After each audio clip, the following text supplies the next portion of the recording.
Hello everyone, welcome back to the channel. आज हम लोग कंटिन्यू करने जा रहे हैं क्लास 10th का थर्ड चैप्टर जिसका नाम था ऑन विंग्स ऑफ करेज। इसके पहले हम लोग ने पेज नंबर 15 देख लिया था, जिसमें हम लोग ने पढ़ा था काफ़ी कुछ पढ़ा था। अराकन कैंपेन के बारे में पढ़ा था हम लोग ने, इम्पाल कैंपेन के बारे में पढ़ा था, 1965 में इंडो पाक वॉर हुआ था उसके बारे में पढ़ा था, और देखा कि कैसे अर्जन सिंह जी ने अपने हिम्मत से, अपने बल से, शांत रहते हुए, इफिशिएंट रहते हुए, अनएक्साइटेबल रहते हुए अपना काम किया, और कैसे एक लीडर को होना चाहिए ये भी हम लोग ने पिछले वीडियो में देखा कि एक लीडर कैसा होता है, एक लीडर्स की क्वालिटीज़ क्या होती है।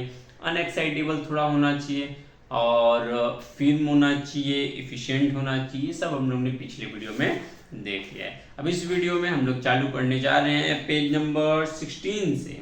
ठीक है, वही स्टोरी हम लोग कंटिन्यू करने जा रहे हैं, ऑन विंग्स ऑफ करेज। चलिए शुरू करते हैं। In recognition of his feat, he was awarded the Distinguished Flying Cross (DFC) on the spot by the Supreme Allied Commander of Southeast Asia. अब साउथ ईस्ट एशिया की जो supreme commander थे उन्होंने इनको एक अवार्ड दिया जिसका नाम था DFC। DFC का मतलब distinguished flying cross. Distinguished flying cross award इनको दिया गया इन रिकॉग्निशन। अब रिकॉग्निशन का मतलब क्या होता है, चलो बताओ। Recognition RECOGNITION।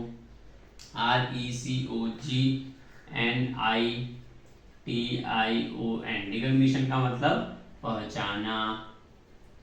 रिकॉग्निशन का मतलब होता है पहचाना। और फीट का मतलब जानते हो क्या होता है, चलो बताओ कमॉन। फीट का दो टाइप के फीट होते हैं, एक तो ये फीट होता है, फीट का मतलब होता है पैर, एक फीट का मतलब होता है पैर, पर दूसरा फीट का मतलब होता है साहसिक कार्य।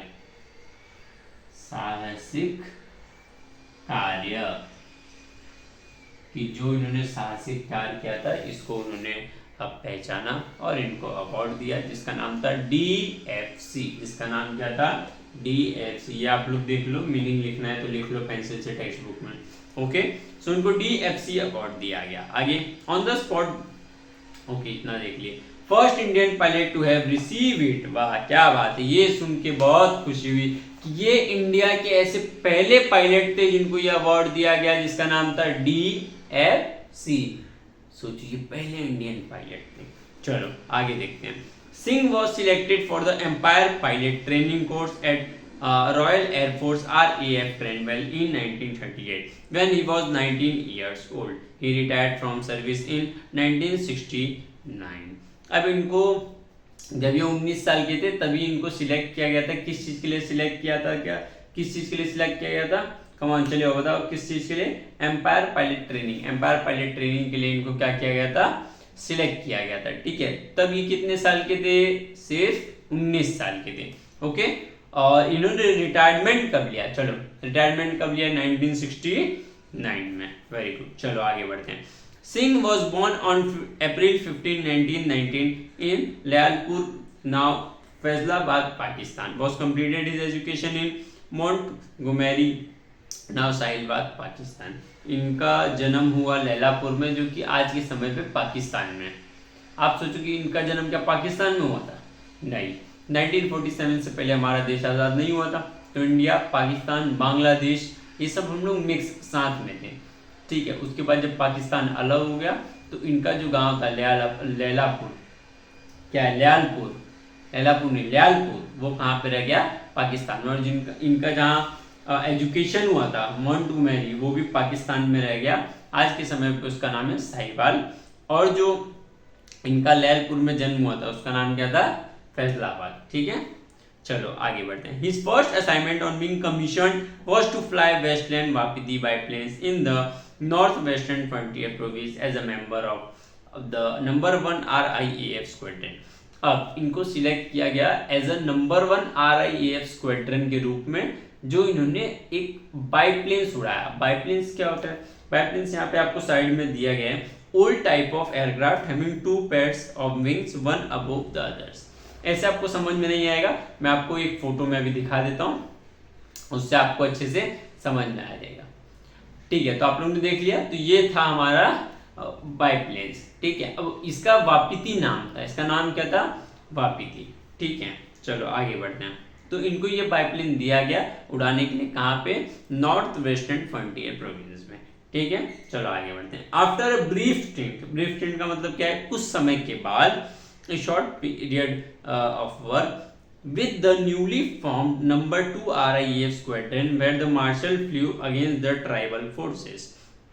अब एक यहाँ पे लिखा है कि विद द न्यूली फॉर्म अब एक न्यूली फॉर्म RIAF स्क्वाड्रन हुआ था, मतलब RIAF का एक न्यूली ग्रुप फॉर्म हुआ जिसमें ये नंबर 2 पे थे, यानी कि नंबर 2 पे, नंबर 1 पे कोई और था। एज ए नंबर 2 इनको सिलेक्ट किया गया, किसके अगेंस्ट अब एक्ट करना था, अब ट्राइबल्स लोग के अगेंस्ट एक्ट करना था। ठीक है, यहाँ पे लिखा है अगेंस्ट ट्राइबल फोर्सेस। ठीक है, एक्चुअली ये चैप्टर मैंने ऑलरेडी कई बार पढ़ा है, लेकिन बट ये चैप्टर ना बड़ा कंफ्यूजिंग है। मतलब कि कब इनको क्या अवार्ड मिला, कभी नंबर 2 पे, कभी नंबर 1 पे, कभी बाइप्लेन्स उड़ा रहे हैं, कभी एयरक्राफ्ट उड़ा रहे हैं, कभी मार्शल है, कभी, तो थोड़ा सा कंफ्यूजिंग चैप्टर है, बट स्टिल पढ़ना तो है ही। ओके, चलो देख लेते हैं फटाफट आगे।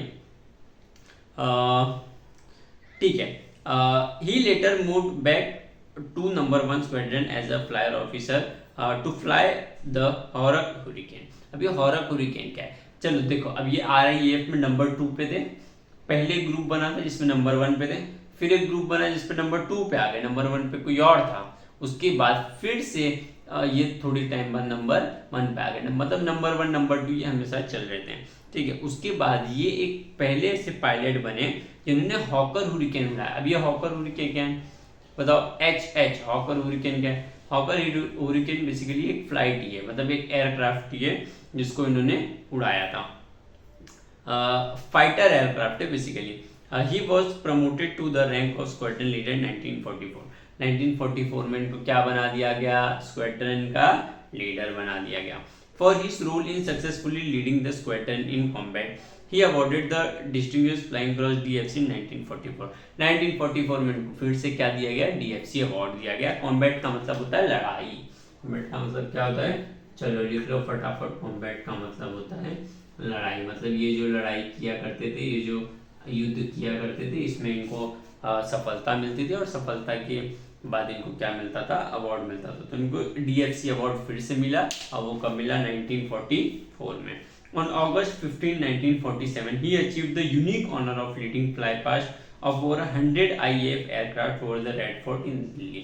इन्होंने अब इनको 1947 में, जिस दिन हमारा देश आज़ाद हुआ था, जिस समय हमारा देश आज़ाद हुआ था, उस समय और उस दिन पे मतलब 15 अगस्त 1947 को इनको एक अवार्ड दिया गया। किस चीज़ का अवार्ड दिया गया, ये अचीव द यूनिक ऑनर, इनको एक ऑनर दिया गया, मतलब मान सम्मान दिया गया, और to flying over 100 IAF aircraft, मतलब इन्होंने 100 से ज़्यादा एयरक्राफ्ट 1947 के डेट में उड़ा चुके थे, और कई तो रेड फोर्ट के ऊपर से भी, ओवर रेड फोर्ट इन दिल्ली।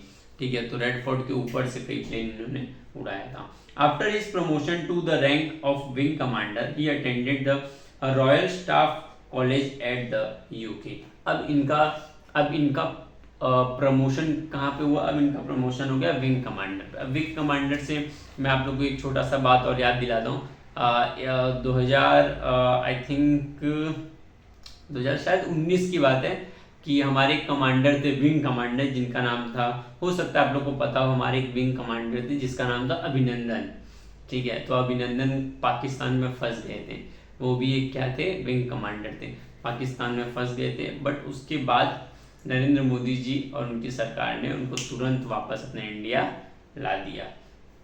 ठीक है, तो ये विंग कमांडर पढ़ा तो उससे याद आ गया। He attended the Royal Staff College at the UK। इन्होंने रॉयल स्टाफ कॉलेज UK को भी अटेंड किया। Immediately after Indian independence, he command Ambala in the rank of group captain। Independence के बाद इनको अम्बाला में भेज दिया गया। अब ये अम्बाला क्या है, अम्बाला एक हरियाणा का सिटी है, हरियाणा में का एक सिटी है जिसका नाम है अम्बाला, ठीक है, एज अ ग्रुप कैप्टन इनको वहाँ पोस्ट कर दिया गया।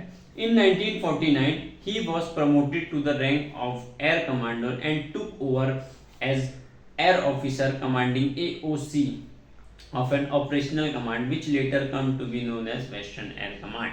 ठीक है, बाद में इनको प्रमोट कर दिया गया एज अ एयर कमांडर, और उसके बाद विथ लेटर बाद में उसी का नाम इन लोग ने क्या दे दिया, वेस्टर्न एयर कमांड। मतलब पहले AOC था, उसके बाद बन गया WAC, ठीक है, AOC उसके बाद ये बन गया WAC, ठीक है। ये इतना कुछ काम का नहीं है, हम लोग फटाफट इसको कंप्लीट करते हैं, ठीक है। चलो, Singh had the distinction of having the longest tenure of OAC and operational base initially from 1949 to 52 and then again 57 to 61। तो टेन्योर का मतलब होता है कार्यकाल, टेन्योर का मतलब होता है कार्यकाल, डिस्टिंक्शन का मतलब होता है भेद।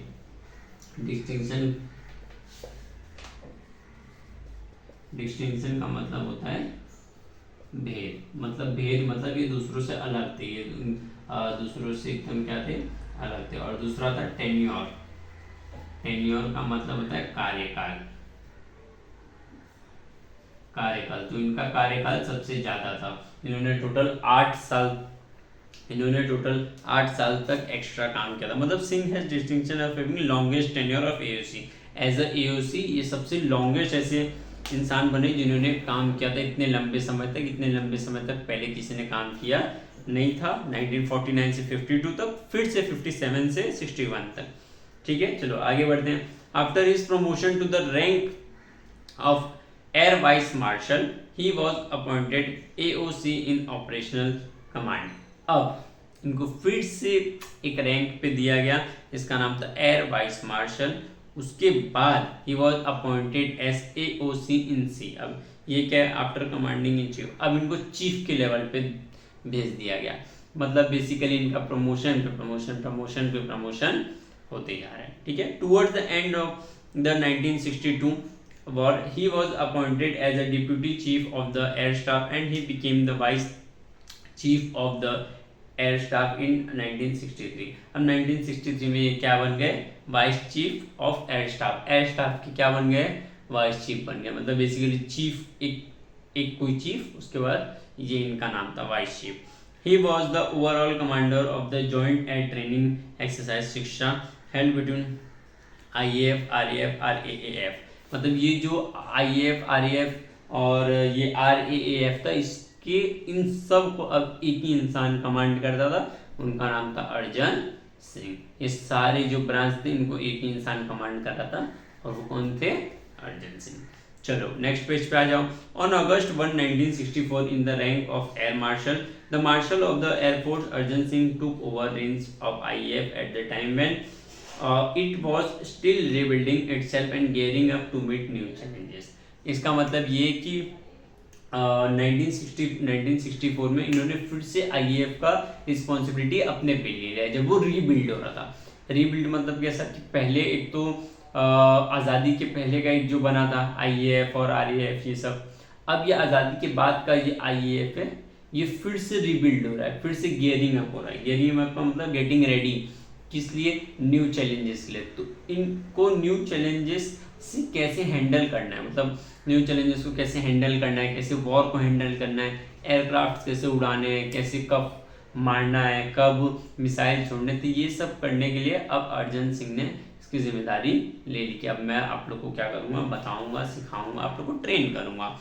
Means as a coach Singh was the first air chief to keep his flying currency till his CAS rank.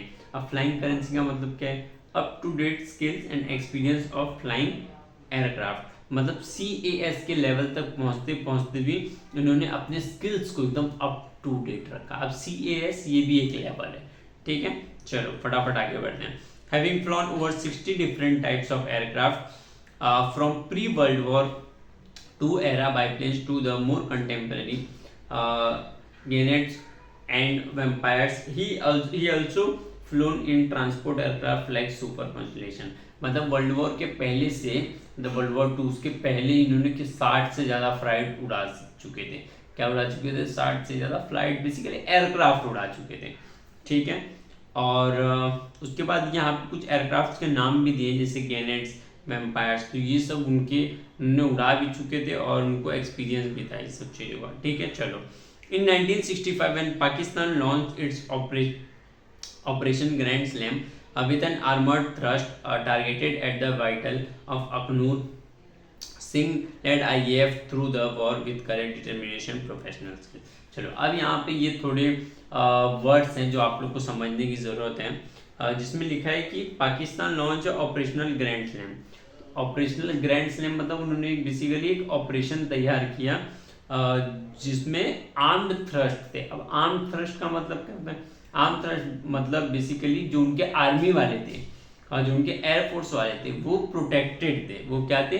Protected थे, वो पूरे कवर्ड थे, मतलब उनको मार पाना थोड़ा कम पॉसिबल था। ठीक है, and eight the vital of Akhnoor, उन्होंने क्या टारगेट किया था? अखनूर के एक वाइटल टाउन को टारगेट किया था। अखनूर के अंदर एक वाइटल टाउन है, उसको इन्होंने टारगेट किया था। ठीक है, अब ये अखनूर कहाँ पे है? अब ये अखनूर कहाँ पे है? अखनूर बेसिकली जम्मू के नज़दीक में एक सिटी है। ठीक है, हमारा जम्मू पता है ना, जम्मू के नज़दीक में एक सिटी है। तो अब यहाँ पे भी सिंह जी ने, यानी कि अर्जन सिंह जी ने अपनी टीम को, IAF को लेके पूरे करेज के साथ, हिम्मत के साथ, करेज का मतलब हिम्मत, चलो लिख लेना, करेज मतलब हिम्मत,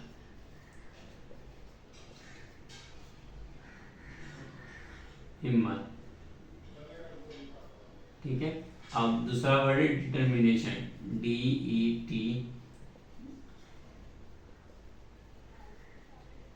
डिटर्मिनेशन का मतलब होता है दृढ़ता, डिटर्मिनेशन के साथ और प्रोफेशनलिज्म के साथ, मतलब एकदम प्रोफेशनल स्किल्स के साथ। अब प्रोफेशनल स्किल्स किसको बोला जाता है? जिसके पास बहुत एक्सपीरियंस हो, वो इंसान प्रोफेशनल बन जाता है। तो उसके पास जो स्किल है वो भी क्या बन जाती है? प्रोफेशनल बन जाती है। तो प्रोफेशनल स्किल्स के साथ ही इंस्पायर्ड IAF टू विक्ट्री, और इन्होंने अपने IAF को क्या दिलाई? विक्ट्री दिलाई। बेसिकली काम करने वाले तो मेन IAF की टीम वाले रहते हैं, बट स्टिल लीडर का एक नाम रहता है कि लीडर ने अच्छे से लीड किया, तब जाके टीम जीती। ठीक है, आगे बढ़ते हैं। Despite the constant imposed on the full scale use of air force compact power, but उनको ये रिस्ट्रिक्शंस मिला गया कि आपने फुल स्केल पावर का यूज़ किया, जो कि वहाँ पे नहीं करना था। ठीक है, उसके वहाँ पे मतलब वो पावर यूज नहीं कर सकते थे, स्टिल किया था, बट ठीक है, ज़रूरत पड़ने पे कर सकते हैं। Singh was awarded Padma Vibhushan for his astute मतलब शार्प एंड इंटेलिजेंट, मतलब अपने दिमाग, इंटेलिजेंट माइंड के लिए उनको पद्म विभूषण दिया गया। क्या दिया गया? पद्म विभूषण।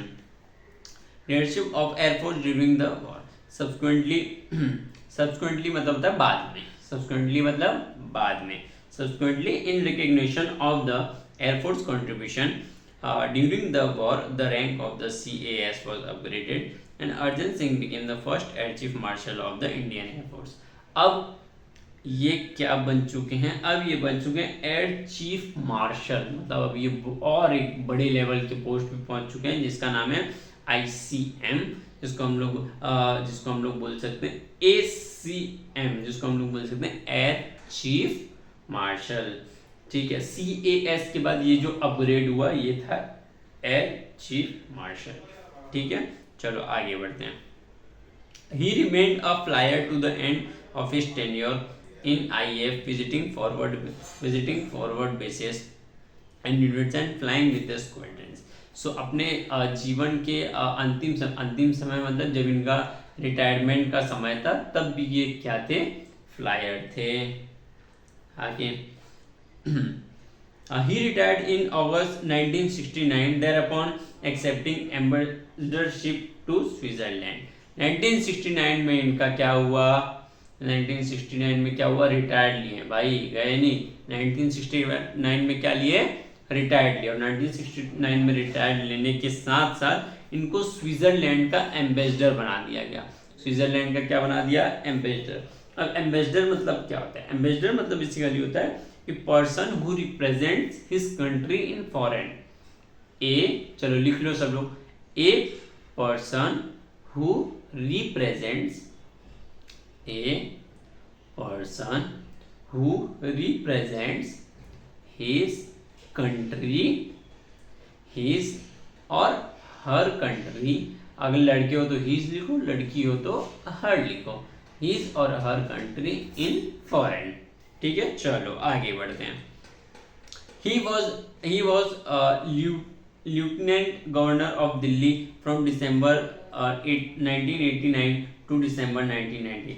1989 से लेकर 1990 तक इनको गवर्नर बना दिया गया था। क्या बना दिया गया था? गवर्नर। मतलब इससे प्रूफ होता है कि लाइफ में इतना मेहनत करो कि पोस्ट पे पोस्ट, पोस्ट पे पोस्ट, पोस्ट पे पोस्ट मिलती जाए। इनको इतने सारे पोस्ट मिले, मुझे तो याद भी नहीं है इनको कितने सारे पोस्ट मिल गए। कभी चीफ, कभी वाइस चीफ, कभी नंबर 1 स्क्वाड्रन और टीम मेंबर, कभी लीडर, कभी आईएएफ के लीडर, कभी आरआईएएफ के लीडर, कभी कभी सबको साथ में लीड कर रहे हैं एज अ शिक्षा। बाप रे, कितने सारे लेवल इनको मिलते गए। ऐसे ही कोई 10th के 3rd चैप्टर में नहीं आ पाता। इतना लाइफ में अचीव करने के बाद आपका बुक में नाम आता है, आपका बुक में कहानी आता है। Having been a source of inspiration to all the personnel of armed force through the years, the government conferred the rank of Marshal of the Air Force upon Arjun Singh in January 2002, making him the first and only 5-star rank officer with Indian Air Force। इन्होंने हमारे देश को, हमारे देशवासियों को, air force वालों को, जितने भी जो लड़के थे जो एयरक्राफ्ट उड़ाते थे, उन सबको इंस्पायर किया। और इंस्पायर उस बेसिस पे, इनके अचीवमेंट के बेसिस पे, इनकी देशभक्ति पे इनको एक अवार्ड दिया गया, जो कि पूरे भारत में पहले किसी को नहीं दिया गया था। वो अवार्ड दिया गया इनको 5 स्टार, इनको क्या बना दिया गया? इनको 5 स्टार रैंक ऑफिसर बना दिया गया। इनको क्या बना दिया गया? 5 स्टार रैंक ऑफिसर। इससे बड़ा कोई पोस्ट बचा था नहीं। लास्ट पोस्ट इन्होंने ये अचीव कर लिया था। इससे पहले इंडिया में किसी को ये मिला नहीं था। तो इसी के साथ हमारा 3rd chapter on wings of courage खत्म होता है। इससे काफी कुछ हमको सीखने को मिलता है। आगे और भी चैप्टर्स हैं जिससे हमको काफी कुछ सीखने को मिलने वाला है। नेक्स्ट चैप्टर है हमारा, कौन सा चैप्टर है? वो स्टेज करके कोई चैप्टर है ना, विलियम शेक्सपियर का, ऑल वर्ल्ड्स अ स्टेज। हाँ, नेक्स्ट चैप्टर हम लोग वो पढ़ेंगे। वो बेसिकली वो पोयम है, और वो इतना सुंदर पोयम है, इतना अच्छा पोयम है कि मज़ा आ जाएगा आपको सुनने में, और मुझे भी मज़ा आ जाएगा आपको बताने में। उसके बाद और भी कई सारे चैप्टर्स हैं, कनेक्टिंग द डॉट्स हैं, और उसके बाद और भी कई सारे बहुत अच्छे 10th की बुक में सारे ही चैप्टर बहुत अच्छे हैं। ठीक है, चलिए हम लोग अपना वीडियो खत्म करते हैं। होप सो आप लोग को पसंद आया होगा। आप लोग हमारी वीडियो को लाइक कर दीजिए ताकि हमारा भी उत्साह बढ़े, हम भी एक्सेप्शनल काम कर सकें, यानी कि असाधारण काम कर सकें। आप लोग के लिए डेली वीडियो हम लोग शूट करेंगे और डालेंगे। आप लोग हमारे चैनल से जुड़े रहो। एक मैं आप लोग को एडवाइस देना चाहता हूँ कि बार बार किसी भी दूसरे, तीसरे, चौथे, 8वें, 10वें चैनल पे मत भागो, क्योंकि अलग अलग जगह से अलग अलग सुनोगे तो कंफ्यूज हो जाओगे। कहीं एक पे टिके रहो, एक से सुनते रहो, और खुद के नोट्स बनाओ, खुद से पढ़ाई करो। ठीक है, चलो बाय बाय, मिलते हैं नेक्स्ट वीडियो में।